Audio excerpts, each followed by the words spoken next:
So this is a big day for India. It is a day of celebration. It's also a day of reflection, a day to celebrate the remarkable and the outstanding journey that we've made so far.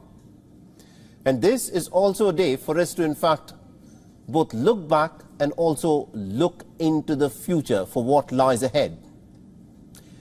And when the Indian Prime Minister Narendra Modi, in fact, stepped on the ramparts of the Red Fort to deliver his address to the nation, this is what he did today. He, in fact, set the tone for India's future. And he's also quite clearly set out the blueprint and his vision for India for the next 25 years to come. That is the vision that the Indian Prime Minister has now laid out. His address to the nation on Independence Day stood out both for its intent and also in its authenticity.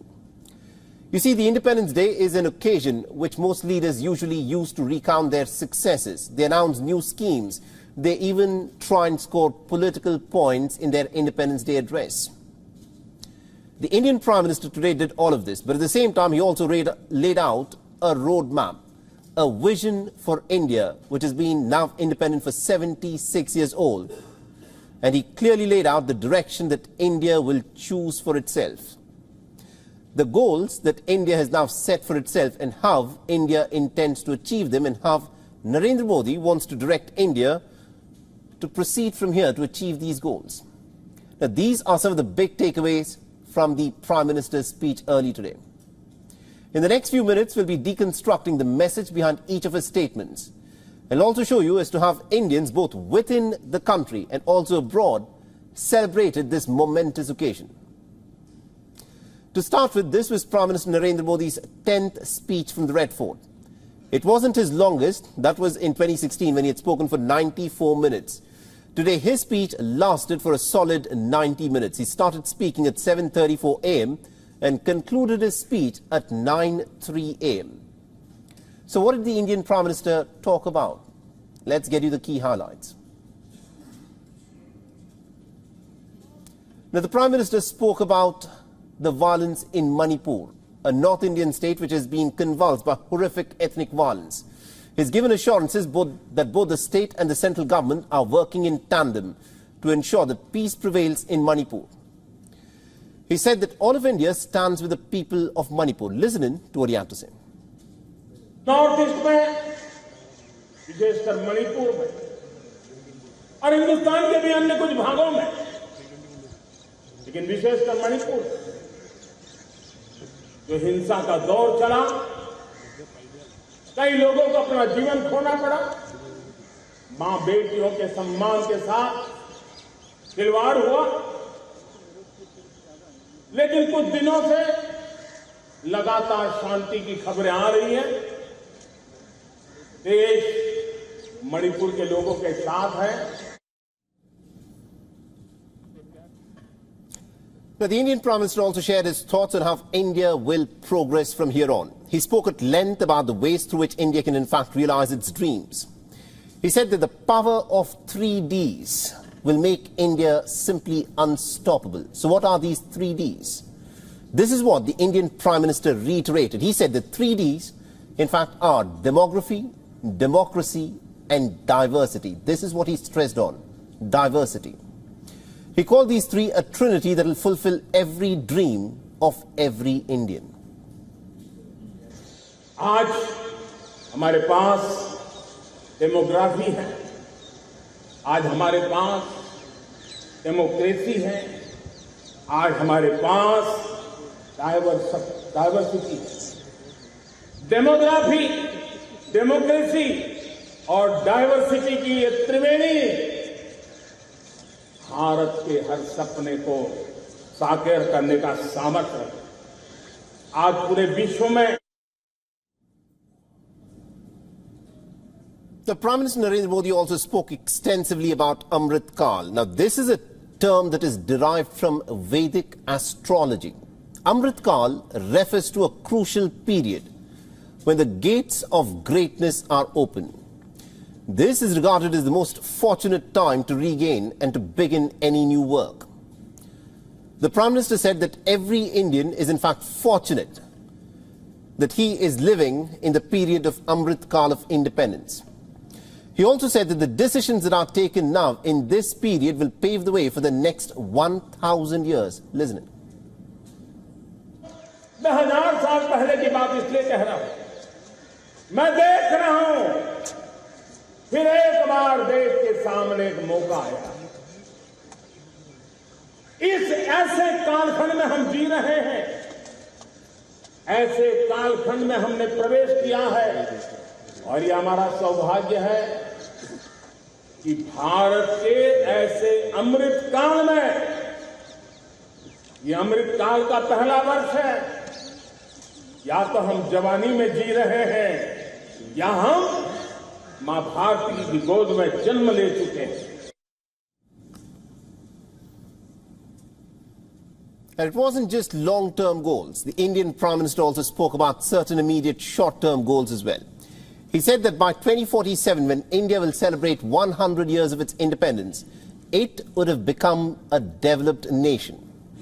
He said that this is only possible if India realizes all of its capacities and its capabilities, all of its resources that are available, and above all, if it utilizes the power of the youth.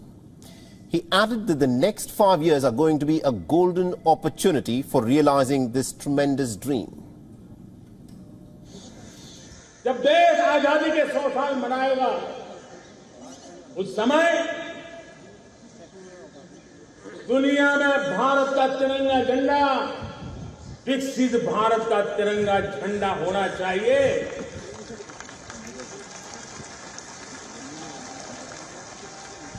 रत्ती भर भी हमें रुकना नहीं है, पीछे नहीं हटना है।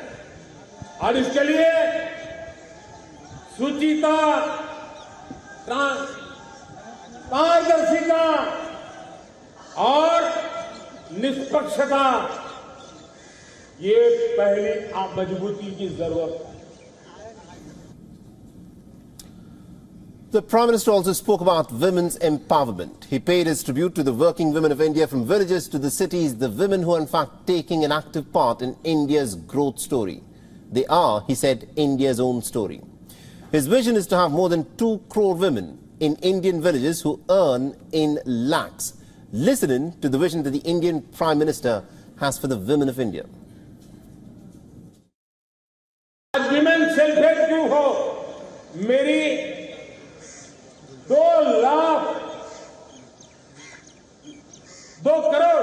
करोड़ लखपति दीदी का लक्ष्य लेकर के आज विमेन सेल्फ हेल्प ग्रुप पे हम काम कर रहे हैं। हमारी नारी शक्ति के सामर्थ्य को बढ़ावा देते हुए विमेन लेड डेवलपमेंट के, और जब G20 में मैंने विमेन लेड डेवलपमेंट के विषय को आगे बढ़ाया है, तो पूरा G20 समूह इसके महत्व को स्वीकार कर रहा है और उसके महत्व को स्वीकार कर करके वो उसको बहुत बल दे रहे हैं।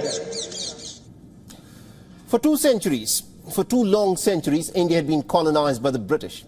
And the struggle to gain independence was a long and a difficult one, where thousands of Indians had laid down their lives. They had made their ultimate sacrifice. So every single year, on this momentous occasion, it is time for us to remember the cost that the people of India have to pay to win this freedom.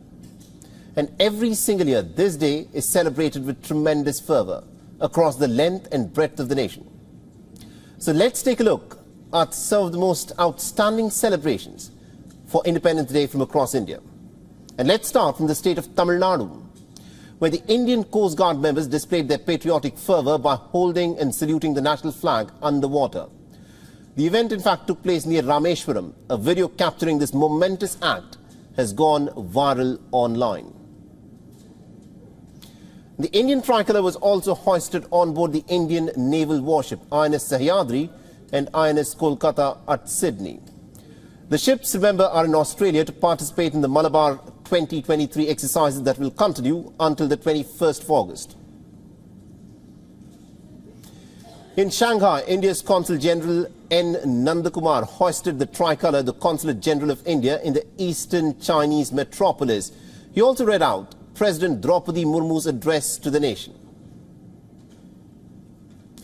And celebrations also took place in Jammu and Kashmir at the LOC. The soldiers from the BSF celebrated India's 77th Independence Day in some pretty high spirits. The Bakshi Stadium in Jammu and Kashmir's Srinagar saw a huge rush for the Independence Day celebrations today. This stadium hosted the Independence Day function after a gap of nearly about 5 years, following its closure in 2018 for renovations. And our correspondent Idris Lone, in fact, was present there, and he sent us this report. Celebrations are on the 77th anniversary of India's independence. We are at Bakshi Stadium in Srinagar right now, where you can see the parade is going on. The Lieutenant Governor of Jammu and Kashmir hoisted the Indian national flag a while ago. For the first time, we are seeing in the last many decades these number of people attending the Independence Day function. The stadium is filled with people from across the Kashmir Valley. There are people from various districts who have come here to be a part of the Independence Day function. There's a 3-tier security system in place all across the Bakshi Stadium, where the main function is, where the Lieutenant Governor of Jammu and Kashmir hoisted the national flag. And now the celebrations on, the parade on, and thousands of people for the first time in decades attending the function of Independence Day. With video journalist Feroz, Idris Lone for WION World is One. Now here's the thing, no matter what your political leanings are or your levels of cynicism is, you simply cannot be unmoved by the sentiment that pervades the atmosphere across the length and breadth of India on this day. This is a day that unites every single Indian. This is a day that reminds us that united we stand and stand stronger. And that's the thing about Independence Day. It brings back all the stories of the freedom struggle. It forces us to think as to how each one of us can in fact contribute as a citizen, and whether we are doing justice to the legacy of those who died fighting for India's independence, which we now enjoy. Let's now shift our attention to the United States of America. It is the most powerful military in the world, and it appears to have turned headless. The US Defense Force, which are known for their massive manpower, but they have no one in the driver's seat at this moment. At this moment, there are 300 military officer promotions that are being stalled by a Republican senator. The senator has said that he's protesting against the Pentagon's reproductive health policies. So who is this senator? Will abortion laws now affect the readiness of the American armed forces? Let's get you the details. Now, the United States has the world's 3rd largest army in terms of manpower, but there is no military in the world, and many say in the history of the world, which is as powerful as that of the United States. At this moment, the United States of America has about 1.4 million active personnel. The nation spends $800 billion for its army every single year. You must hear that figure again, $800 billion. Now, experts say that the United States will not lose its high military ranking anytime soon, but sections of the US military seem to be roaming headless at this moment. For the first time in the Defense Department's history in the United States of America, there are 3 branches of the services which are operating without a senior military officer.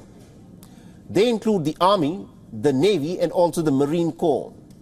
So how is this even possible? And who is responsible for this complete chaos at the top of the US military establishment?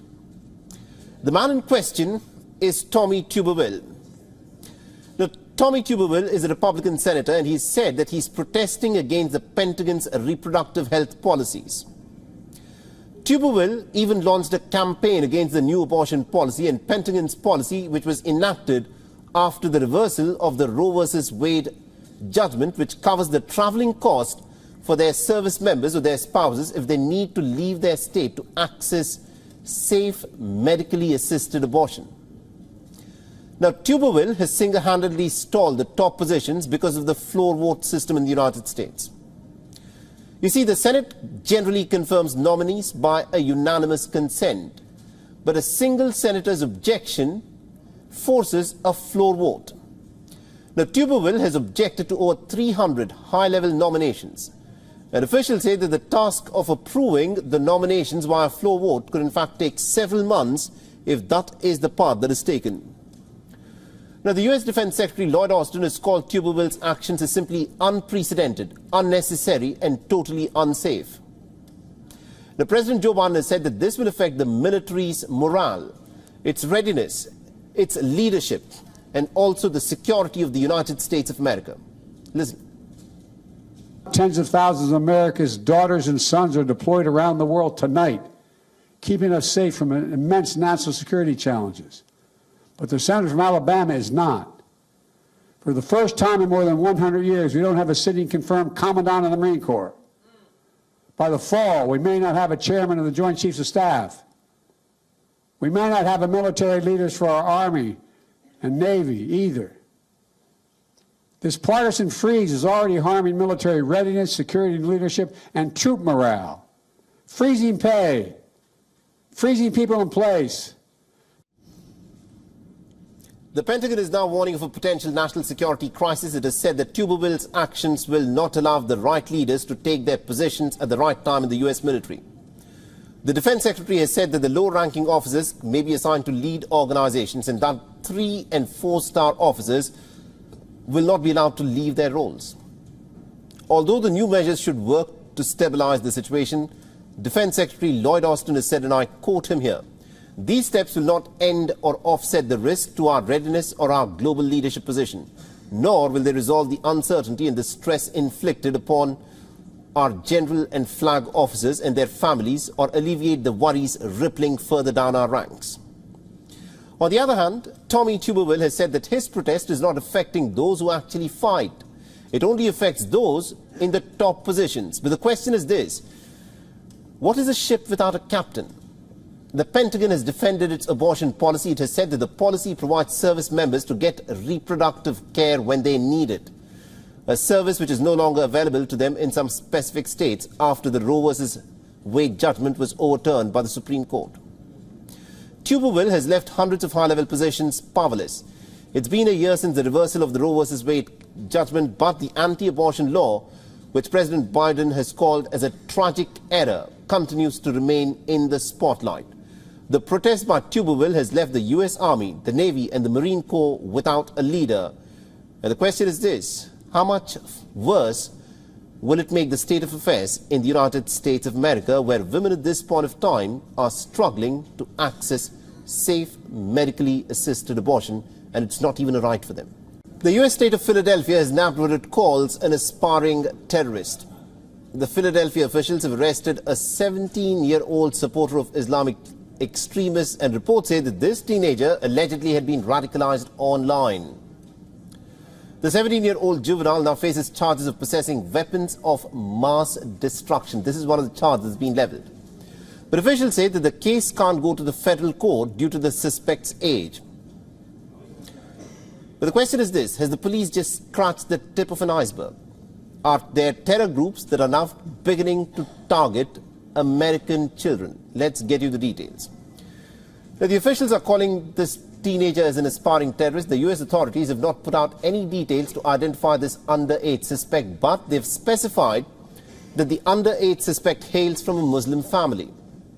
Now, the American investigators are also pointing out that the suspect's ideologies do not represent the beliefs of his faith. The district attorney has said, and I quote him here, "Now, the work of the FBI Joint Terrorism Task Force potentially has thwarted a catastrophic terror attack in the name of a perverted ideology that in no way, shape or form represents the beliefs of the overwhelming majority of the peace-seeking people of faith, including Muslims." We are here to announce the arrest of a juvenile young man in a probe of terrorism. The young man who's under arrest was an aspiring terrorist who was not merely thinking, but was doing things that are deeply disturbing and presented a grave danger to everyone. Himself, his family, the block where he lived. And frankly, people everywhere in Philadelphia, and potentially people around the country or even overseas. The officials say that this is the most serious alleged terror activity that has been prosecuted in Philadelphia. The juvenile will now face a series of charges, including possessing weapons of mass destruction, criminal conspiracy, arson, risking catastrophe. attempting to commit criminal mischief and possession of an instrument of crime. The most shocking allegations leveled against the underage suspect is that he tried to purchase materials to help construct an explosive device. And he tried to purchase the raw materials for an explosive device via the internet. The special agents say that the 17-year-old individual had done some general research into some specific targets that he wanted to go after. Most concerning, however, was the evidence that he had access to firearms and had purchased items and materials commonly used in the construction of improvised explosive devices. Some of these purchases had just occurred in the last few weeks. Among the items he purchased were tactical equipment, wiring, chemicals, and devices often used as remote detonators. These purchases quickly escalated this case in both threat and priority for our office. And this was now a situation where we believe public safety was at risk. The officials further say that the juvenile was in communication with a certain group called Katibat al-Tawheed wal-Jihad. That this is some kind of an Al-Qaeda affiliated group. The US designated this individual group as a foreign terror organization last year. In 2017, reports say that the group was in fact responsible for a metro attack in St. Petersburg. In 2016, the group was suspected for a suicide car bombing outside of a Chinese embassy in Kyrgyzstan. A report said that the terror group operates from Syria's Idlib province.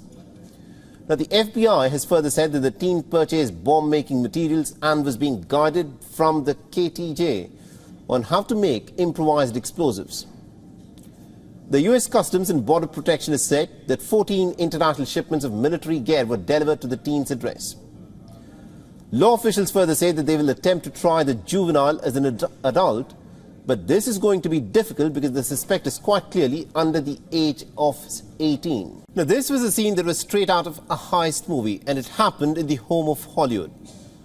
A video has gone viral online, and it shows a daring smash and grab raid at a mall in Los Angeles.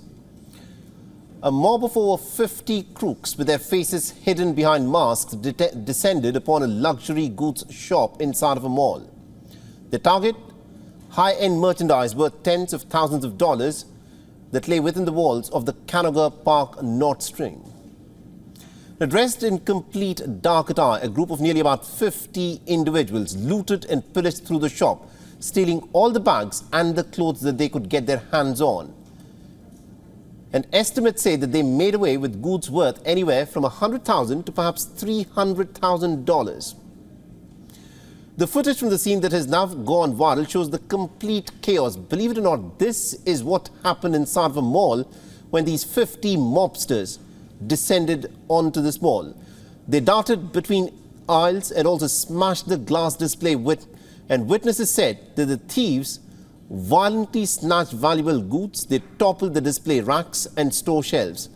They threw a plethora of high-end items just across the floor. The shelves and mannequins were knocked over as the store employees looked on in complete disbelief. Now, according to the LA police, the thieves in fact fled the scene in several cars, including BMWs and Lexuses. Imagine thieves turning up in BMWs to steal from a mall. In this mayhem, one security guard reportedly tried to intervene, but then the crooks quickly incapacitated him with a chemical spray on his face. The thieves' focus was crystal clear. They were after luxury bags, they were after high-end clothing, and anything of value that could be swiftly seized. The brazen crime, which took place last Saturday in one of the most upscale neighborhoods of Los Angeles, has left behind a trail of complete confusion. The LA police arrived at the scene and they've promised speedy action. Even the Los Angeles mayor said that the criminals must be held to account. But retail crime in the United States goes well beyond this one incident. This, remember, is not the first time that this kind of a flash mob burglary has been carried out in Los Angeles. Just last week, up to 30 people reportedly raided a Yves Saint Laurent shop at a brand shopping center in Glendale. The thieves that carried out a near identical attack took goods worth $300,000. It remains unclear whether it was the same bunch of mobsters who carried out this attack. The brazen robbery has sparked fervent demands for more aggressive policing and measures to quell the surge in violent thefts in the United States. An eerily similar scenario also played out back in 2021 when a group of 5 thieves had wreaked havoc deploying some mysterious spray. The ensuing chaos had prompted a large-scale evacuation. Several suspects were apprehended, which revealed their links to a larger pattern of organized crime spanning multiple robberies. As shocking as these incidents are, what is even more shocking is how completely ill-prepared these high-end retail shops actually are, and also how completely sluggish is the police response in the United States against this type of organized crime. The US National Retail Federation has estimated that the retail losses due to this kind of retail theft have totaled a staggering $100 billion last year, that is in the year 2022. You must hear that again. $100 billion of items have been stolen from shops in the United States of America. This survey found that the rate of organized retail crime in the year 2022 had gone up by nearly about 26.5%. Luxury retailers in the United States now find themselves grappling with the harsh reality of securing their spaces. The bustling city of dreams, Los Angeles, now faces a challenge to reclaim its trees from the clutches of these audacious criminals in the United States, and also to restore a sense of safety in its embrace. WION is now available in your country. Download the app now and get all the news on the move.